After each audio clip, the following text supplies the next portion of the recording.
Hi, I'm Chris James, and you're watching A Healthy Alternative. Today, we're going to be talking hemorrhoids. We're missing a piece of the puzzle. You start getting healthy and you just become a better person. We need to start focusing more on the individual.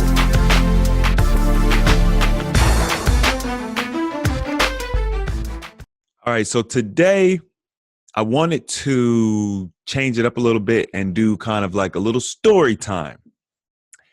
And the reason I'm doing this story is because it it explains my first experience with hemorrhoids. And that's the topic we're going to be talking about today, and pretty much kind of how to avoid fasting hemorrhoids. So, yeah, let's get into it. The year was 2016, and I had just come off of my first long fast. I think it was my 13-day fast.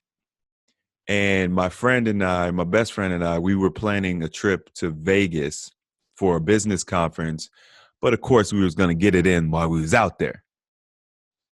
And I hadn't fully, I hadn't really fully understood my diet and what to do with breaking a fast. Like I knew how to break a fast, but I didn't understand all the elements at work, like the amount of food I ate and, the types of food I was eating, after the fast, how it would affect me. So anyway,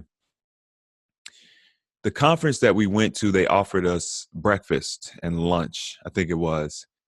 So we went to the afternoon meeting. We had lunch. They had a lot of meat and stuff like that. He doesn't eat meat either. So we both opted for like big salads, and I think we, had some bread and some fruit and stuff. But I ate in a very large quantity. Okay. So I was only a few days off of my fast, and I ate a very large quantity. So it wasn't super bad stuff. The worst thing I was eating was probably the salad dressing, which is bad, definitely. Don't get me wrong. That ranch dressing is a killer. But for the most part, I think the biggest issue I had was the quantity. So we go back up to the room and we're like, okay, we're going to skip the next conference, because they were having conferences like all day long for a couple of days. We're like, we're going to hit the strip.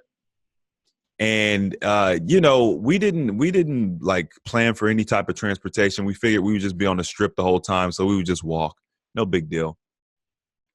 Well, before we went out, I had a bowel movement, and it was rough. Like it didn't come out smooth and easy like my normal bowel movements. I just ate too much. Like I knew I ate too much. I was in Vegas. I was enjoying myself. Ate too much. Didn't care. Whatever. Boom. So then we start walking, and we're walking and we're walking and we're walking, and we walked for hours enjoying Vegas. I mean, we just walked all over the strip. It was fun. It was a lot of fun. It was hot. Very good weather though. And if you've never been to Vegas, one thing I really enjoy about Vegas is like the scenery, the background scenery. Like, so outside of the city, it's like surrounded by mountains. And I thought that was so cool. And anybody who watches Naruto knows that like they have the big mountains in the background of the village or whatever. It reminded me of that show. I thought it was cool. Anyway, we literally walked probably from like 2 p.m. till, I don't know, 3 a.m. or something like that. Just going, because we didn't plan on, I don't think we like went to any clubs or anything that night, but we were looking to see where we would kind of go the next day. We found a couple of spots we liked. Okay, cool. So then the next day, I can't remember exactly when it hit me, but I started feeling uncomfortable. And mind you, I've never had a hemorrhoid. So for those who don't know what hemorrhoids are, it's inflamed tissue in your anus or in your sphincter. Pops out sphincter or whatever, or it could be inside. Sometimes they're internal, sometimes they're external. but it's like inflamed tissue and it's extremely sensitive. It's very irritable. And with all of the extra walking I did, I exacerbated it. So this was like a super hemorrhoid. So for number one, it's the first one I've ever had. I don't know what they are at this point in time. Number two, it was like bad, bad, bad, bad. So at some point in time, it started bothering me really, really bad. And I don't even remember how I figured out what it was, honestly, but I figured out what it was. So I started Googling, I'm researching. And as I'm researching, it's getting worse and worse and worse. So finally, I figured out that there was a pharmacy, I don't know, like 1.5 miles away from my hotel.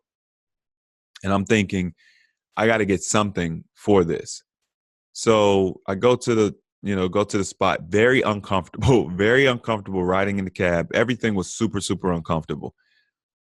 Get there, boom, I think I grabbed a couple different hemorrhoid like medications. I think they're really just numbing creams because that's really what you need. You need like a numbing, cooling sensation.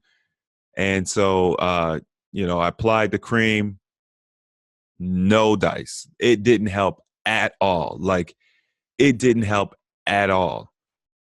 It got so bad to the point where I couldn't even enjoy my trip. I had to actually lay in my bed. Actually, I couldn't lay in the bed. That hurt. I was in the tub. Like, I ran a hot bath and I was just in the bath. I was in the bath the whole, I'm not gonna say the whole trip, but I was in the bath. It was like a day and a half. It was like a day and a half that I was just in the bath because it was so bad. So my trip was ruined. Like my trip was ruined. And finally got back home and I went on Amazon and I ordered some cream, I think from like Asia or something. And I don't know if it was the cream or if it was just the time because by the time it probably had been a solid week, maybe a little bit more by the time I actually got the cream. And then I applied that cream and it seemed to go down or whatever. But horrible, horrible experience. I wouldn't wish it on my worst enemy. It's funny. I think about like knights, knights back in, when people had castles and they would joust, right? Knights. I said, I don't care how good of a knight you are. If you got the hemorrhoid that I had on that day, you die on the battlefield. That's how bad that hemorrhoid was. Like there was no relief at all. So now that I've painted the picture, you understand hemorrhoids. If you've had them before, you already know. But if you haven't had one before, now that you've got the picture, it's terrible. You don't want one. So how do you get them from fasting? Well, this fast that I did was a prolonged fast. So typically, this is a warning for people who are doing prolonged fasting. Now, you can get hemorrhoids other ways for sure. Don't get me wrong. I mean, if you deal with extreme constipation, chances are you're going to get hemorrhoids because it's like the straining when you have a bowel movement kind of causes them. So, that's one easy way to get one. But when you come off of a long fast, you're like more susceptible because you haven't been having bowel movements. And I don't know, I feel like that area down there is a little bit more sensitive. So you really do want to have like smooth, easy bowel movements when you're coming off of a long fast. Now, I know a lot of us are in the competition right now, the biggest winter competition.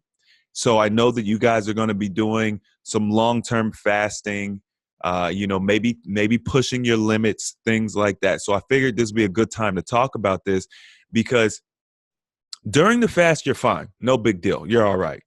But when you break that fast, right? When you come off the competition, you break that fast. And for those who are interested, the link for the competition will be in the description box of this video. If you want to sign up, there's still time to sign up. I'm going to keep the competition open for a couple of more days. So if you guys want to come in, you can come in. You still have plenty of time, to be competitive. But anyway, so for the length of time you're on the fast, your area is going to be sensitive. You come off, you break that fast. If you don't break it right, now you're more susceptible to getting the hemorrhoids. So what I would say is, in addition to breaking it with the right types of foods. Now I have a video. If I remember, I'll leave a card for you guys so you can link to it. How to break your fast. High water content foods. Okay, fruits, vegetables, soups, smoothies, things like that. That's how you want to break it. Now, a lot of people I hear say, don't break it with fruit. It's the worst thing ever, blah, blah, blah, blah. That's just misinformation.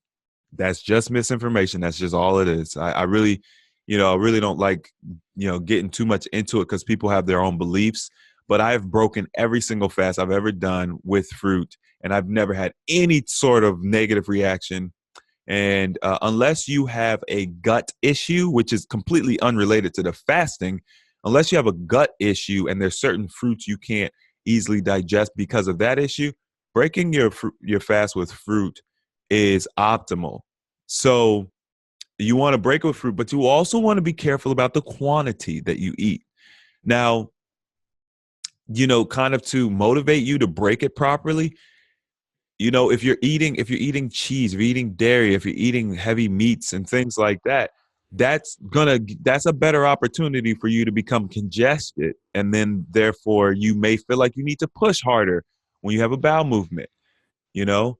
So you got to be careful. It's important. It's important. And you definitely don't want to get a hemorrhoid. If you have experienced a hemorrhoid, I want you to leave a comment in the comment section, just so people can see, like, hemorrhoids are real and they're terrible. Because before I ever had one, I didn't understand it. Whatever, it wasn't a big deal. So if you've had a hemorrhoid, leave a comment. And if you've had a hemorrhoid right after fasting, put that in there too. Let us know. And I'm sorry. I'm sorry for everyone who has experienced that and you've been following me and I haven't talked about this.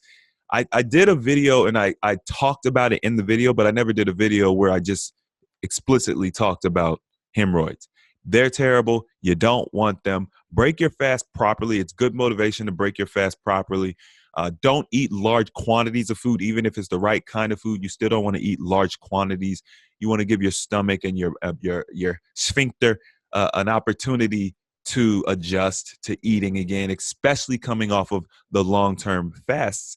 And that's really my advice for today. I hope you guys enjoyed the little story. If you did, don't forget to hit the thumbs up button. If you want to see more videos like this, don't forget to subscribe. And as always, the application of knowledge is power, and I will see you guys next time.